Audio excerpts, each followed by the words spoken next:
Hey y'all, and welcome to Politibrawl. My name is Brian, and Elise Stefanik goes on to CNBC and absolutely crushes it in this interview, reminding folks that you can change the name, but it's still NBC affiliated. Let's dive in. All of the things that you're talking about, I agree with.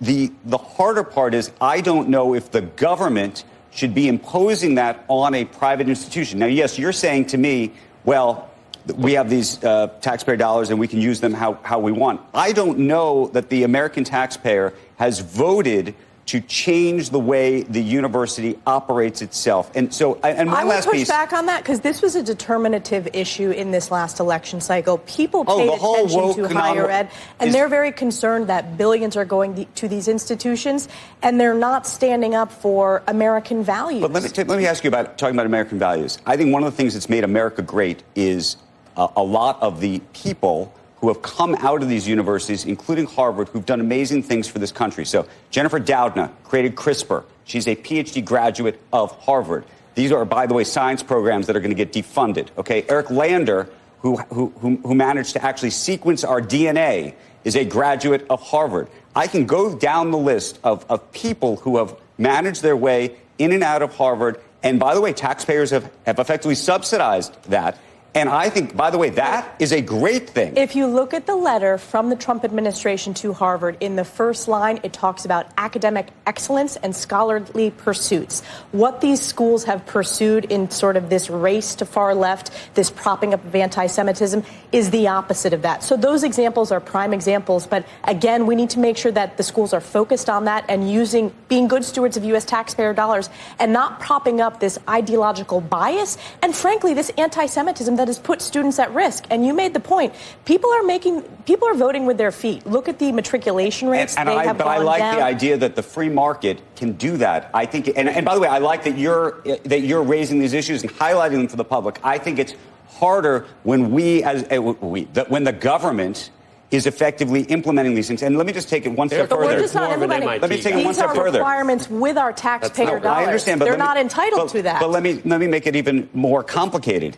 It seems like, from the reports that we're all seeing, that if you are a law firm, for example, that's, by the way, going to represent one of these universities potentially against the government, that now we're going to effectively go after the lawyers. So I'm just saying that they're talking about free speech.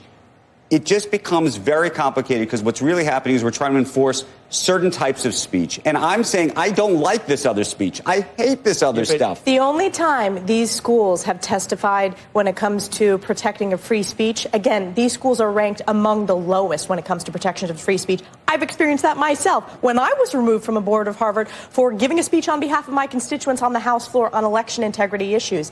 And yet they want to stand up for free speech when it calls for the genocide of Jews. It is anti-Semitic at its core. Look, and the hate speech. They can't say by the way, it with a straight face. People should be arrested for the hate speech. The other issue is the lack of academic integrity. You had in the case of Harvard, the president, multiple examples of plagiarism scandals, which I think the president referenced in the tweet that he just put out as well. So there are a lot of academic integrity issues as well as academic excellence issues. I have no problem with I mean, I don't love it, but with the president tweeting or truth socialing or whatever he's doing to raise these issues. I think it's totally fair game that politicians raise these issues. The question is whether you think the use of the funding absolutely in the context because they had an opportunity. Look at the past 2 years. They still don't get it. They are appeasing the anti-Semitic professors. They are not enforcing the rules. These schools had an opportunity after that bombshell congressional hearing to get on the right. At some level, the only way for them to respond. At some level the government is now in the business of trying to enforce something around speech. Just in that. If you nothing? Look at it is about what the administration laid out. It is protecting Jewish students on campus, protecting. And by the way, we should do that. And if they're doing a terrible, they're not doing that, so why should we be propping up over $9 billion in the case of Harvard? The president is absolutely correct in to freeze those federal funds. Congress is correct, and you know what's interesting, Andrew? This is not just Republicans who believe this. There are a number of Democrats. I'll tell you where you and I will agree across the country. Y'all, I think this is the moment where we can officially say that liberals are out of power.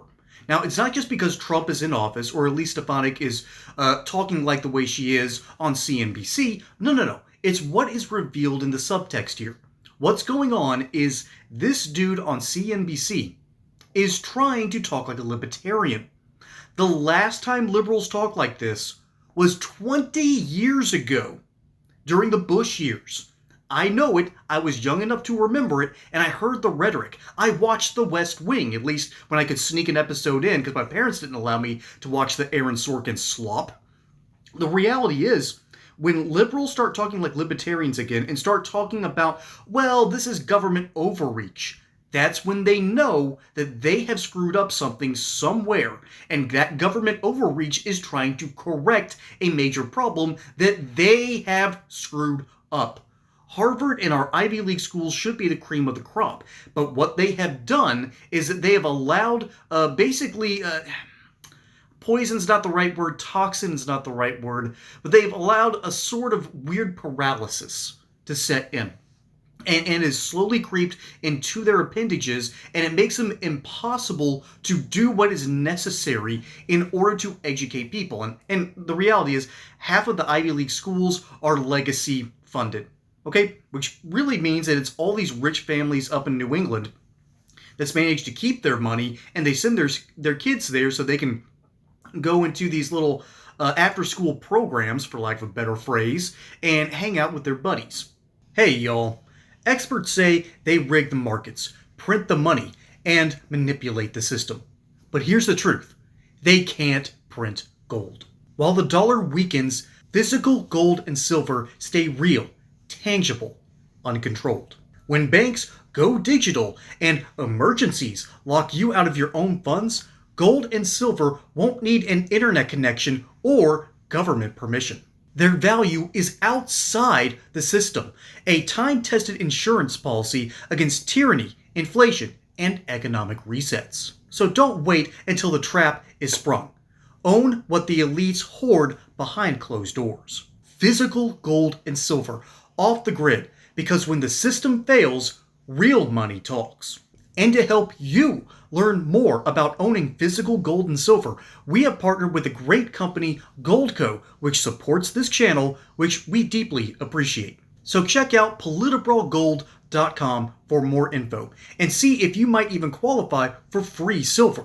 That's politburalgold.com. Compare that to J.D. Vance, who actually had to get a scholarship because he had something of value, and now he's the Vice President of the United States. Notice he's not really coming to their defense. And I'll illustrate this in a better way. When I was growing up, and I grew up partially through public school, partially through private school, I was taught with the most, what's the right word I'm looking for? Perhaps with the most concern of all. It wasn't a campaign against bullying. No. You weren't allowed to plagiarize. And for some reason, this was a cardinal sin. And granted, it is in academic circles.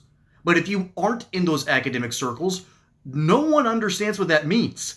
And so there's a couple of generations now of kids growing up wondering, why were we taught so much about plagiarism? Well, let's look no further than the former Harvard president, Claudine Gray. In hindsight, the disastrous congressional hearing last year offered the university president's critics a political opening. Then, despite Gray's apology for her comments, the drip of plagiarism allegations made her position untenable. In other words, ladies and gentlemen, and this is from CNN, Claudine Gray plagiarized someone else's work, passed it off as her own, which is essentially the same thing as trying to paint Starry Night and then pass yourself off as Van Gogh. All right, no one's buying it in their right minds. That's what that looks like in the real world. You're taking credit for someone else's actions. And she was promoted to president of Harvard because she ticked off a lot of boxes and sounded smarter than she really was. Then she got caught with her hand in the cookie jar, and as it turns out, according to the very own Harvard student handbook, certain students weren't living up to standards because they were kicking out Jewish students because they were pro-Palestine, which is really pro-terrorist supporters. But what was revealed in 2024 with those hearings was a bombshell that should have shaken the very foundations of our education system. But instead, it's just been sort of a mild aftershock. The reality is the Trump administration is taking a look at places like Colombia and has threatened to take away their funding because they can't regulate themselves. They cannot live up to their own standards, and by the way, they get money from the federal government.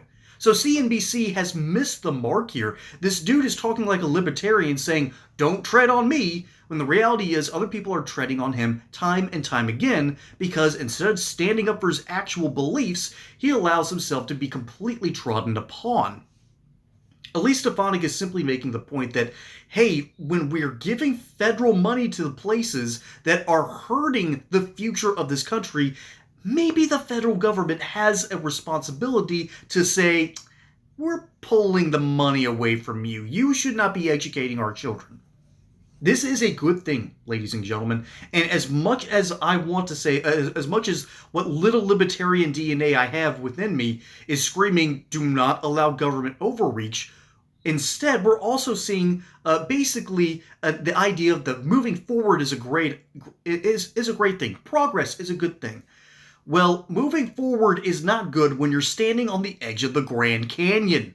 That's a big first step, buddy. You only fall a couple of thousand feet. We know that these people are not teaching our kids. We know that these people care more about protecting the money flow. We know that these people are then, if they are giving an education to the kids, are giving them borderline Maoist propaganda. After all, you need to control the institutions of education in order to control a population. That is Maoist thinking, and it is these institutions have been captured by these communistic leftist Maoists who want this sort of nonsense so they can finally realize the reality where it's the intelligent people and the people in academia that should be running society. That's what their end game is. And the Trump administration is taking a look at their end game and going, no, checkmate. And CNBC, instead of taking the medicine and saying, maybe we need this reform, is screaming like a libertarian when the reality is they have been doing the trotting. They are treading upon the rights and on the minds and hearts of American students the entire time. But that's what I think. Let me know what you think down in the comments below. My name's Brian. Hope you enjoyed that segment here on Politibrawl. Don't forget to like and subscribe. Catch you on the next one. Until then, y'all have a good one.